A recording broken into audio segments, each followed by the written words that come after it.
오늘 말씀은 두려워 말라입니다. 주님께서는 악한 세상에서 많은 환난과 핍박을 받게 될 제자들에게 위로와 격려의 말씀을 주신 것입니다. 성경에서는 366회에 걸쳐서 두려워하지 말라, 염려하지 말라, 근심하지 말라 이렇게 강조하고 있습니다. 우리가 사는 세상은 늘 환난이 있고 풍파, 태풍이 있고 염려가 있고 걱정이 있죠. 그러니까 그걸 벗어나라는 거예요. 윤년이 있는 해까지 계산해가지고 366일 동안 1년 내내 불안, 염려, 걱정, 근심, 초조하지 말라라는 것입니다. 우리가 살면서 이게 있다는 거예요. 있으니까 말씀으로 이걸 이겨야 된다라고 강조하고 계신 것입니다. 오늘 그래서 제자들에게도 예수님께서 그들을 위로하고 격려하는 차원에서 이 말씀을 주셨습니다. 성경에 이르기를 무릇 경건하게 살고자 하는 자는 핍박을 받으리라 라고 말씀하고 있습니다. 오늘 본문을 통하여 환난과 핍박을 이기는 믿음을 배우고 믿음으로 승리할 수 있는 성도 되시기를 바랍니다. 첫 번째로 우리가 두려워하지 않으려면 어떻게 해야 되는가? 예수님은 제자들에게 오늘 뭐라고 말씀하셨는가? 바리새인들의 누룩을 주의하라라고 말씀하셨습니다. 1절에 보시면 그동안에 물이 수만 명이 모여 밟힐 만큼 되었다라고 말씀하고 있습니다. 아마 부산하게 떠드는 것을 보고 사람들이 모이다 보니까 수많은 사람들이 모여 예수님을 밟힐 만큼 숫자가 모였다라는 것입니다. 그러나 우리 예수님은 그들에게 짓밟힐 분이 아니시죠. 이 모여든 무리 가운데는 예수님을 대적하는 바리새인도 있었고 서기관도 있었고 또 기적을 보고 모여드는 유대인들도 있었습니다. 이렇게 수많은 무리들이 모였을 때 예수님은 먼저 제자들에게 말씀을 하십니다. 1절 하반절에 보시면 바리새인의 누룩 곧 외식을 주의하라 라고 말씀하십니다. 예수님은 외식을 누룩에 비유하셨습니다. 본래 누룩이라는 것은 반죽을 발효시키기 위해 넣는 물질이죠. 그런데 여기서는 뭘 말하는가? 우리가 사용하던 그 누룩이 있어요. 누룩을 사용하고 남은 약간의 누룩, 쓰고 남은 누룩을 남겨놓은 누룩을 말씀하고 있습니다. 이 누룩을 오늘 강조하고 있다는 것이죠. 이 누룩은 영향력이 굉장히 강합니다. 우리나라 같은 기후에서도 강한데 중동 지역의 기후는 섭씨 40도를 오르내리기 때문에 굉장히 변질되고 변화되는 속도가 빠르죠. 그만큼. 그래서 이 누룩을 주십니다. 이 누룩처럼 그 잘못된 세계관이, 잘못된 믿음이 지역사회를 변화시키고 교회를 변화시킨다라는 것입니다. 부패시킨다는 거죠. 이처럼 바리새인들의 누룩은 그렇게 큰 변화를 끼치기 때문에 조심해라 라고 강조를 하는데요. 이 원래 외식이라는 말, 외식은 헬라 연극에서 비롯된 것, 헬라 그리스 연극에서 비롯된 것입니다. 어떤 배역을 맡은 사람을 우리가 배우라고 하죠. 유명한 배우들이 우리나라에도 참 많은데, 지상에서 또 마약으로, 또 어떤 사람은 또 다른 걸로 시끄러운데요. 외식이라는 것, 이 배역을 맡은 사람을 말하는데, 이 맡은 사람은 이 배우가 어떤 배역을 맡았을 때 자신의 인격과는 상관이 없다. 그 배역이 단지 각본에 쓰여진 대로 그 배역을 소화해내고 연기하는 것에 불과하다는 거예요.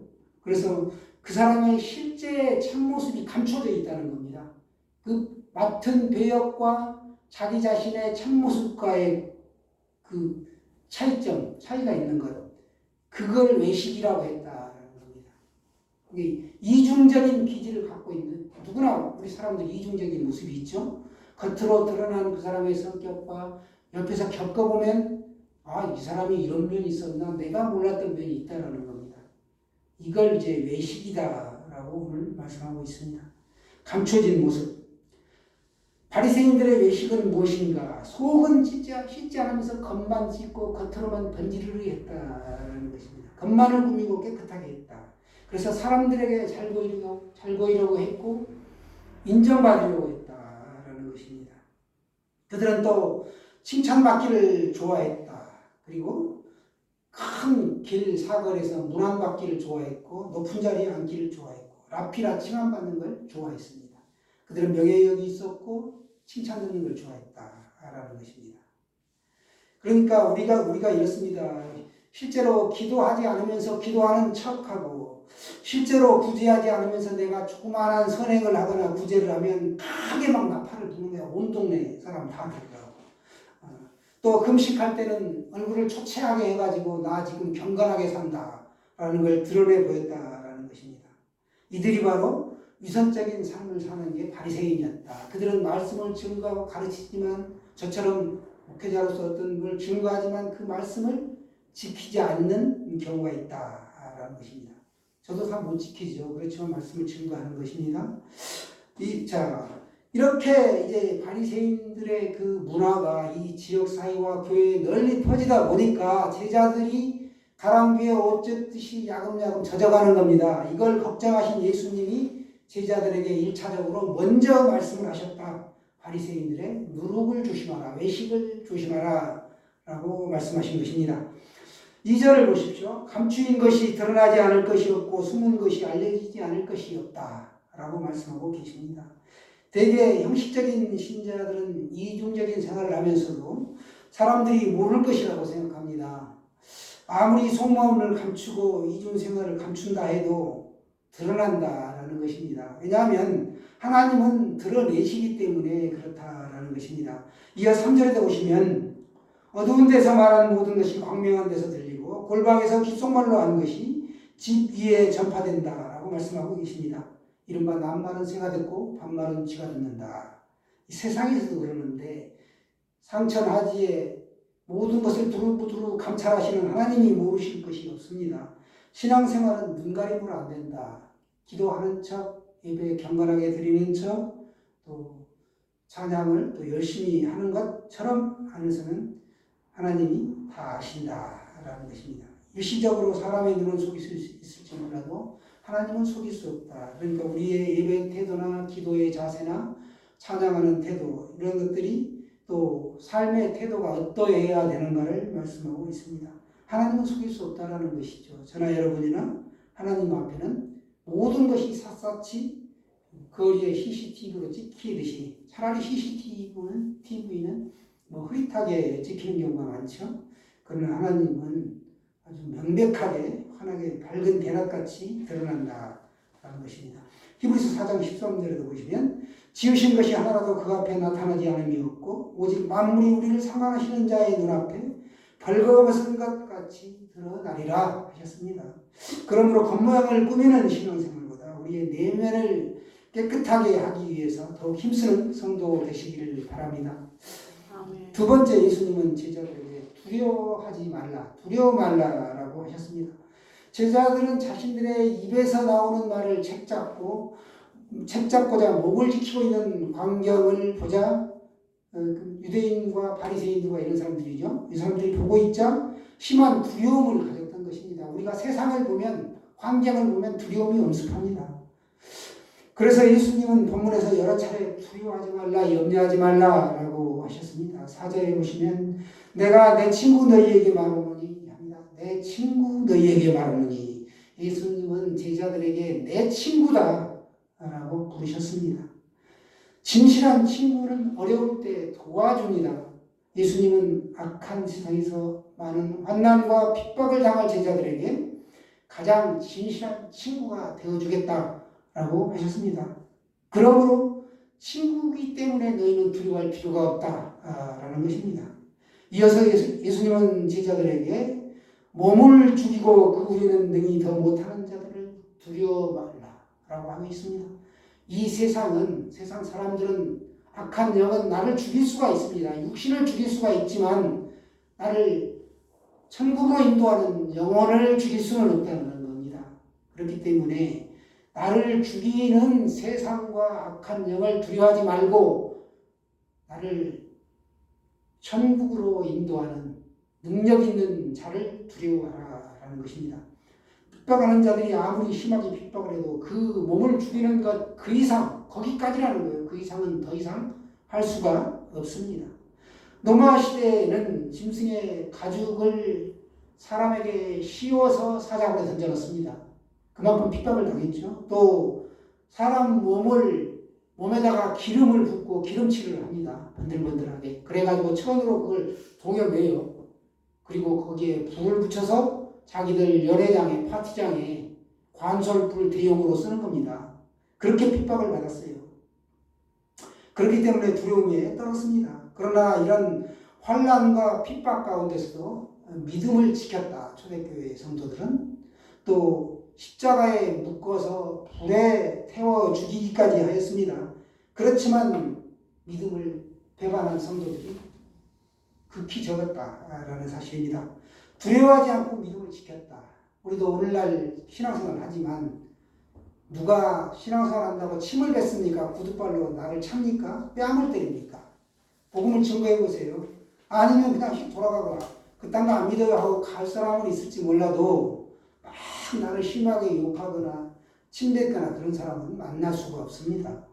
그러니까 그만큼 우리가 사는 세상은 복음을 많이 접한 것도 있지만 악하면서도 귓등으로 흘려버린다 이거야. 나하고 관계없는 것은 내가 관여하지 않겠다. 무관심, 즉 사랑의 반대말이죠. 나는 너희들하고는 전혀 관계 않겠다. 차원이 다르다라고 무시해버린다는 거예요. 아예 들으려고 하질 않죠. 예수님은 제자들에게 이런 제자들이 그런 사회였기 때문에 두려움이 엄습하고 있을 것을 염려하여 두려워하지 말라고 하시고 내 친구 너희에게 내가 말한다 라고 그들을 격려하고 있습니다. 내가 내 친구이기 때문에 너희를 지켜주시겠다라고 약속하신 것입니다. 그러므로 우리가 믿음으로 결단하고 모든 것을 신앙으로 하면 하나님께서 지켜주시고 우리에게 복 주실 줄 믿으시길 바랍니다. 우리 다 같이 5절 말씀 한번 보시겠습니다. 5절 시작. 마땅히 두려워할 자를 내가 너희에게 보이리니 곧 죽인 후에 또한 지옥에 던져넣는 권세 있는 그를 두려워하라. 내가 참으로 너희에게 이르노니 그를 두려워하라. 권세 있는 자를 두려워하라. 권세 있는 자 누굽니까? 하나님, 예수님이죠. 성령님, 삼위일체 하나님을 두려워하라는 겁니다. 그렇지 않고 다른 세상적인 거나 이런 사람을 바라보지 말고 환경을 바라보지 말라. 말씀이 내 안에 있고 성령님이 내 안에 계시기 때문에 절대로 두려워할 필요가 없다. 366회 강조했다는 것은 날마다 두려움에 빠질 필요가 없다. 말씀 가운데 붙어 있으라는 겁니다. 내가 내 친구가 되어주겠다. 절대로 두려워하지 말라. 이렇게 말씀하고 있습니다. 권세 있는 하나님을 더 두려워하라 라고 예수님이 일러주셨습니다. 권세 있는 하나님 예수님을 의지하며 환난과 핍박을 이기는 믿음 생활 잘하는 성도 되시기를 바랍니다. 6절 말씀이죠. 참새 5이 아사리온 2에 팔리는 것이 아니냐. 그러나 두려워하지 말라. 그 하나라도 잃어버리시는 바 되지 아니하는도다. 이렇게 말씀하고 계십니다. 당시에 이 성지 주변에는 예루살렘 주변에는 참새가 너무 많고 흔해서 한 아사리온은 동전 명칭이죠. 한 아사리온을 주면 참새 2마리를 줬습니다. 그런데 2아사리온을 주면 참새 5마리를 줬다는 거예요. 덤으로 1마리를 더 준 겁니다. 그러니까 이 하찮게 생각했다는 거예요. 이 참새를 시장에서 아주 흔하게 살 수 있는 것이 아사리온이었다. 2아사리온에 살 수 있는 참새였다라는 사실입니다. 덤으로 끼워주는 이 참새 1마리도 하나님이 돌보신다라고 말씀하고 있습니다. 하나님께서 이러한 미물도 기억하시는데 하물며 하나님의 자녀인 너희일까 보냐라고 하나님은 말씀하고 예수님은 말씀하고 계십니다. 2아사리온 하게 되면 8분의 1 데나리온을 말씀합니다. 1 데나리온이 노동자 하루의 품삯이죠. 그런데 두 데나리온은 약 8분의 1, 2아사리온은 8분의 1 데나리온. 1아사리온이면 16분의 1 데나리온이 되겠죠. 그게 해당됩니다. 일용직 노동자 임금의 8분의 1 가격으로 참새 5마리를 끼워 주었다라는 것입니다. 그런데 이 참새는 결국 죽어서 사람들에게 이 식용으로 음식으로 팔린다라는 것입니다. 이처럼 너희들도 이 세상에서 복음을 증거하고 이 하나님 나라를 위하여 사역하다 보면 고난이 오고 어떤 일이 닥친다라는 것을 보여주고 있습니다. 내가 너희를 돌보지만 너희에게도 환난이 있고 핍박이 있다라는 겁니다. 그걸 강조하십니다. 어떤 특정한 목적을 위해 중요한 일을 위해 선택된 사람들이 제자인데 너희들도 그와 같다. 어떤 사명이 있다. 너희들이 제자의 사명을 다하기 위해서는 어떠한 특정한 사명이 반드시 올 것이다. 그때 너희는 두려워하지 말아라. 라는 것을 참새 5마리 두 아사리온에 팔리는 참새를 비유하여 강조하고 있는 것입니다. 여러분, 예수님은 그러시면서 이어서 말씀하십니다. 너희의 머리털 하나 가지고 다 세신 바 되신다. 사람의 머리털이 하루에 200개가 빠지고 또 새로 난다고 하죠. 인종에 따라서 약간의 차이가 있는데 붉은 머리털을 가진 사람, 붉은 머리털을 가진 사람은 약 9만 개 정도, 금발 머리털은 14만 5천 개, 우리 같은 검은 머리들은 약 12만 개 정도의 일반적으로 머리털을 가지고 있는데 그게 매일 빠지고 나고 해요. 그걸 숫자를 다 알고 계신다. 하나님은 내가 셀 수가 없죠. 몇 개가 빠지는지. 하나님은 그것까지도 세신 바가 되신다. 그러니까 하나님은 천지를 창조하신 하나님이시기 때문에 우리의 모든 연약한 부분, 어떤 심령 골수 상태, 모든 걸 다 알고 계신다. 우리 뱃속에 뭐가 있는지 모르잖아요. 어떻게 상태가 되어 있는지 아파도. 그러나 하나님은 다 알고 계신다라는 사실입니다. 그래서 영국의 존 낙스가 그 무덤에 죽어 내려질 때 이런 말이 있었다고 합니다. 하나님을 두려워하고 결코 인간의 얼굴을 두려움이 없는 자가 여기 잠드노라 라고 사람들이 말했다고 합니다. 예수님께서 바리새인들과 서기관들에게 힐문을 당하시고 맹렬히 그들이 달라붙어 예수님이 공경에 처했습니다.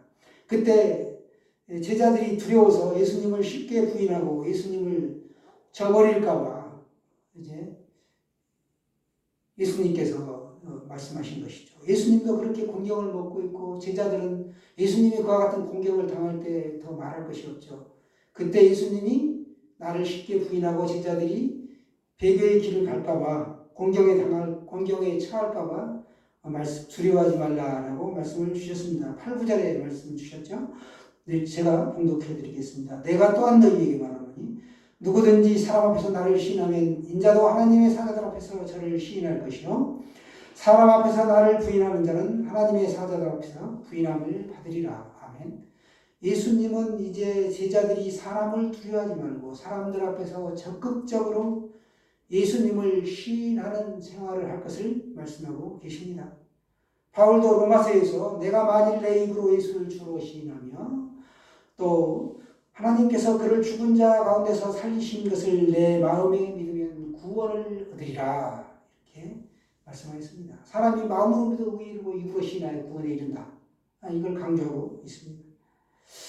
그런데 오늘날 우리들이 이 예수님을 이 교회 안에서는 믿는다고 시인하면서도 밖에 나가서 이렇게 식사기도 할 때 보면 또 얼른 하는 듯 마는 듯 이렇게 하고 안 하는 사람도 있고요. 그리고 교회 갈 때 요즘은 성경책을 옆구리에 끼고 가는 사람을 보기가 참 어렵습니다. 나는 크리스찬이요 라고 시인하는 게 쉽지 않다는 거예요. 불신자들 앞에서 이렇게 시인할 수 있는 것이 바로 두려움을 이기는 것입니다. 두렵기 때문에 아니면 뭔가 캥겨서 그런 거죠. 그러니까 내 믿음이 확정되지 못해서일 수도 있고 내가 믿는다라고 크리스천이라고 드러내면 불이익이 올까 아니면 다른 사람들이 나를 어떻게 생각할까 이런 염려 불안이 있다는 것입니다. 심지어 웃지 못할 얘기로 야유회를 가거나 어디 관광버스를 타고 같은 또래나 구역별로 모여서 놀러 가게 되면 밖에서 식사를 하거나 어울릴 때 우리 지금부터는 집사님, 권사님이라고 부르지 말고 사장님, 선생님 이렇게 부르자라고 자기들끼리 약속을 한다는 겁니다. 또 어떤 집사님들은 거기다가 술도 거나하게 한 잔씩 하고요. 참 웃픈 현실입니다. 예수 믿고 하나님을 제대로 믿는다는 사람이 아버지 앞에서 그런 경거망동한 행동을 할 수 있다라는 게 참 한국교회의 실상인 것 같습니다. 늘 말씀드리지만 대통령보다도 수백만 배 뛰어나고 능력 있고 위대하시고 우리가 마땅히 떠받들여야 할 사람이 하나님이시고 예수님이신데 어찌 그런 행동을 하는지 부모님 앞에서도 그런 일을 못하죠 우리가. 그런데 참 다시 한번 우리가 믿음을 돌아보게 됩니다. 우리는 어디에 어떤 상황에 처하든지 나는 예수를 믿는 사람입니다. 크리스천입니다. 라는 것을 시인하고 입으로 고백할 수 있어야 합니다.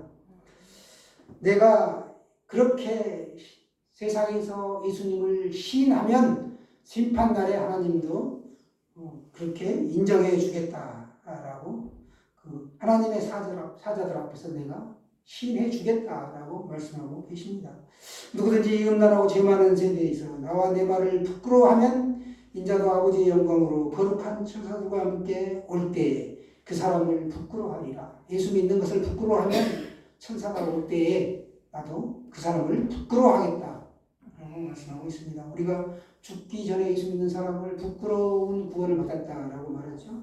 그러나 우리는 평생을 신앙생활을 하면서 믿음 생활을 합니다. 그런데 우리가 부끄러워하는 것이 있어서는 안 되겠다. 예수님 믿는 하나님의 자녀가 된 건 자랑스러운 일이라는 거예요. 우리는 교회 내에서도 위선을 자주 경험합니다. 교회 내에서는 사랑이 있고 윤리가 있고 정의가 있고 믿음을 강조하는 이 교회 내에서 자신의 솔직한 믿음을 드러내기가 쉽지 않습니다.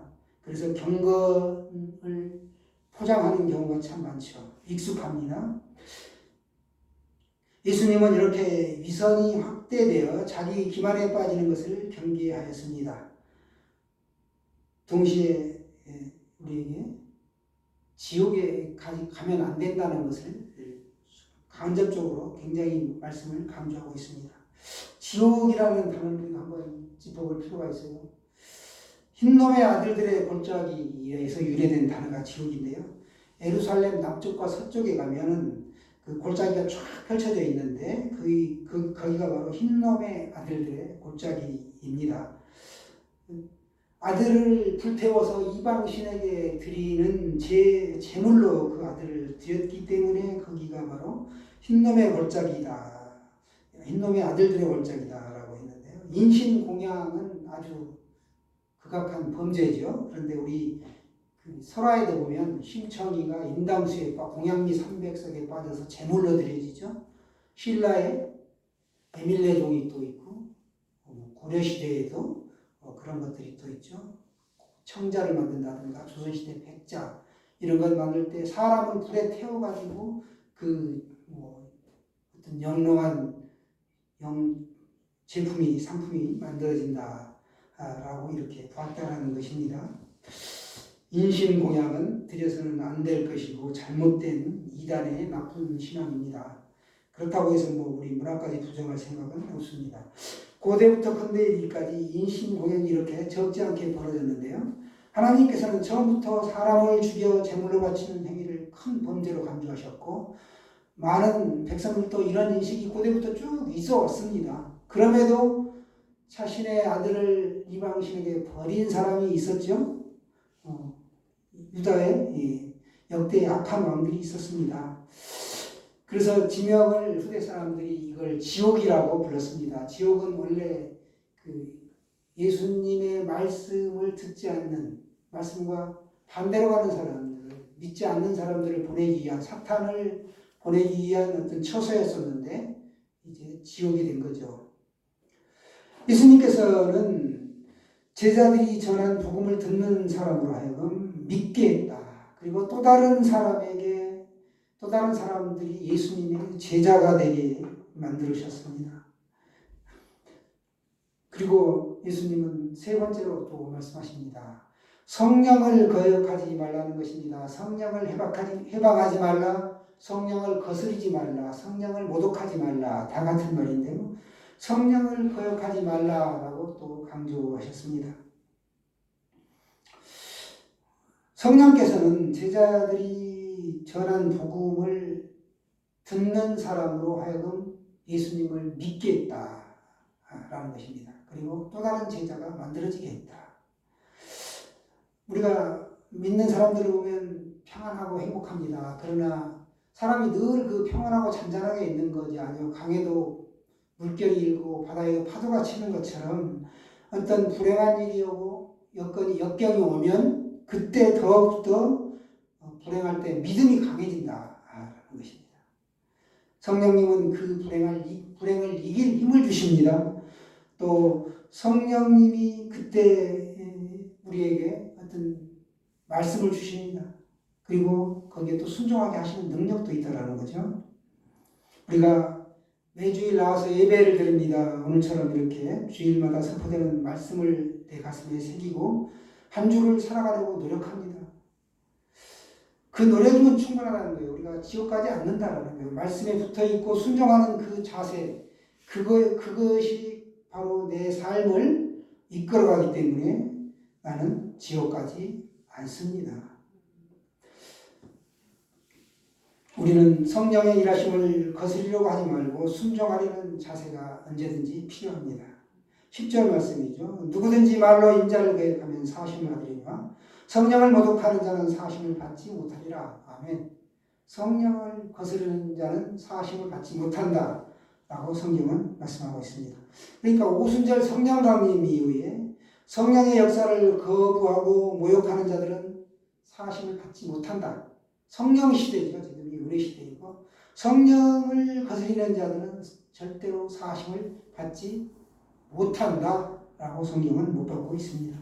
마태복음에 보면 예수님이 귀신 들린 자를 고쳐주었을 때 예수님께서 이루신 구원의 역사를 보고 사람들이 바알세불의 역사, 즉 귀신의 그 졸개로서의 어떤 예수님이 능력을 행한다라고 그들은 보았습니다. 그래서 그들은 사단을 믿은 거죠. 예수님의 졸개라고 봤기 때문에. 어떻게 보면 예수님을 믿지 않은 겁니다. 그래서 그들은 절대로 천국에 갈 수 없습니다. 지옥에 떨어지는 거죠. 성령 해방죄를 지은 겁니다. 예수님은 이렇게 바리새인과 서기관들의 난동을 보시고 두려워하는 제자들에게 핍박이 있을 것이다. 그러나 다만 두려워하지 말아라. 그리고 11절에 사람들이 저를 해당과 정사 잡은 이와 권세 있는 이 앞에 끌고 가서 신문을 당할 것이다. 라고 말씀하셨습니다. 그러나 어떻게 무엇으로 대답할까 염려하지 말아라. 너희가 붙잡혀 가고 환난을 당하고 핍박을 받지만 고문을 받지만 염려하지 말아라. 왜 그런가? 성령이 그때마다 힘을 주시고 너희에게 할 말을 가르치시리라. 입술에 그 말을 넣어주신다는 겁니다. 성령께서 핍박받는 제자들과 항상 함께 계시기 때문에 할 말을 생각나게 하시고 할 말을 가르쳐 주신다라는 것입니다. 그러므로 우리가 두려워할 것이 아닙니다. 거기에 합당한 말씀을 주시기 때문에 언제 어디서나 친구가 되시는 예수님을 우리가 꽉 붙잡고 의지하고 나가야 되고, 덤으로 오늘 아까 말씀드렸던 참새, 그 덤으로 끼어가는 참새 한 마리까지도 기억하시며 우리의 이 머리털까지 세시는 바 되시는 주님이 우리와 함께 계시고 성령님이 늘 동행하시기 때문에 우리는 염려하거나 불안하거나 두려워할 필요가 없습니다. 이 사실을 믿으시길 바랍니다. 저와 여러분의 한 주간의 삶이 우리가 이 마지막 시대를 살아갈 때 두려움이 오고 불안이 오고 내가 캥기는 것이 있을지라도 그리스도의 증인으로 쓰임받으시기를 축원합니다.